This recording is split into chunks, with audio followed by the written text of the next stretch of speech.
Once you've got your masters all set up, the next step is to add drivers into the system. We do this by clicking on People and then Drivers. This will display a list of any drivers that are currently set up. We are just going to add a new driver to this list. Enter as much detail as possible, keeping in mind the fields that have a red asterisk are mandatory. The username and login information is important. This is the details that the driver is going to use to log into their mobile app. Often, it may be a good idea just to use their email address, as it must be unique to the system. The password is only temporary and the user will be able to change it after they log in for the first time. You will also see over here, the base field. It is important to know where a driver parks their truck, as often this is not their home address.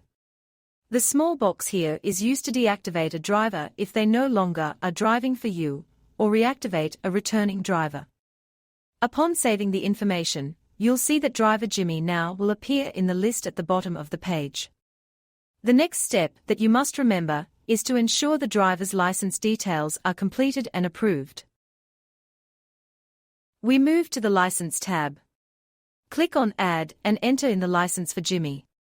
A driver can do this direct from their mobile app, but admin will still need to approve the license details once it comes into the system. An email is sent to notify admin when a license is uploaded by a driver.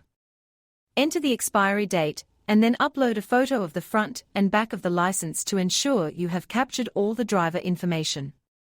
Once everything is entered and saved, you will see the license now appears in the list. It is very important that you click on the green tick to approve the license.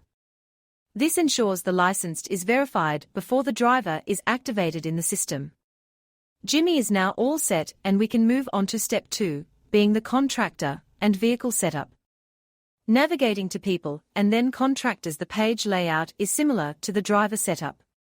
A list of all the current contractors will be displayed. We are just going to add a new contractor. This one's going to be called Jim's Transport. Again, the fields that have a red asterisk are mandatory. If a driver is what's classed as an owner driver, then you can just duplicate the details that were entered on the driver's page. The login details you are creating are for the contractor to log into the web system and view their driver's information, including any approved jobs their driver has completed using the mobile app. If you are located outside Victoria, then best to check the box, Don't reimburse tolls. Under the fuel levy there are 3 options to select from. You can choose to pay no fuel levy. This applies to this contractor only. Or you can choose the system default, which means you are happy to apply the same fuel levy that you have set up in the master's page. The third option is a unique fuel levy just for this one contractor, who might be on independent agreement. Once all information is entered, click Save. You can now see Jim's Transport is in the contractor list. If we go back in and edit Jim's Transport, we've got 2 important steps that remain. The first will be adding a vehicle to Jim's fleet. To do this, we must click on the Vehicle tab and add vehicle. Enter the registration number of the vehicle and the vehicle's capacity. We have already set up our driver, so we can select Jimmy from the list. Add as much information as you can regarding each vehicle, and choose a maintenance schedule of days or by kilometers.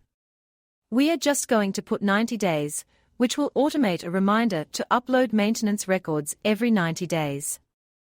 After entering all details and saving it, we can see the vehicle has appeared, but there's a caution next to the vehicle. And that's because we forgot to enter a rego expiry date.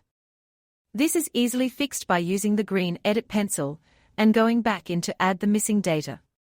That vehicle is now set up with Jim Jones as the current driver.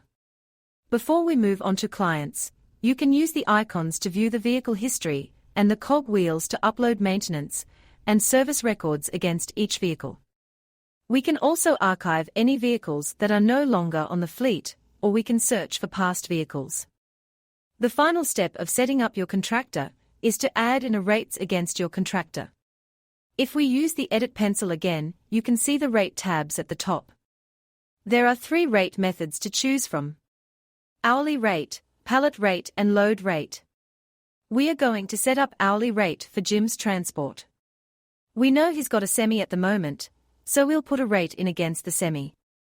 These rates will apply for all of Jim's vehicles, but are independent of all other contractors. We can check if everything is set up correctly by navigating to the schedule page. If we click Work and then Schedule page, we should see Jim's transport with Jimmy in it, and there it is, Jim's transport, Jimmy driving on our schedule page. For any drivers that are employed by you directly, it is recommended you set up a contractor being your company name. You can then create and add the vehicles you own and assign the drivers in the same manner, as already mentioned. Moving on to the paying client setup, the chain system handles it in the same format as drivers and contractors. Red asterisks are mandatory fields, and so you just need to complete as much or as little information as you see fit. I will just complete now as quickly as possible. Fuel levy again is relevant to this one client only.